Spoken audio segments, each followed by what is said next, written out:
कि पूरा नर्सरी डूब के फिर फुटपाथ क्रॉस करके दूसरी फुटपाथ से दूसरे रोड पे जा रहा था तो 2.5 से 3 फुट पानी जरूर। शरा फैसल पे उस दिन जुमे का दिन था और रूटीन की ट्रैफिक थी और हमने तकरीबन 4 घंटे में सब लोगों को घर 4 घंटे का बिल्कुल हर आदमी अपने घर जा चुका।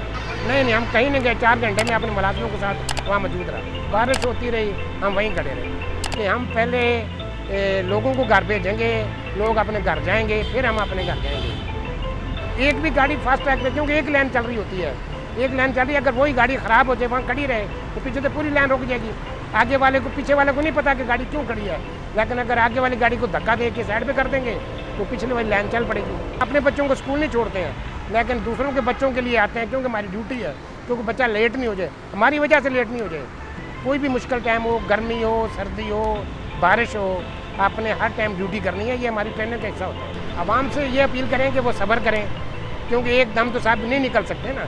सब्र करेंगे तो अपनी बारी का इंतज़ार करें, सिग्नल पे भी अपनी बारी का इंतज़ार करें।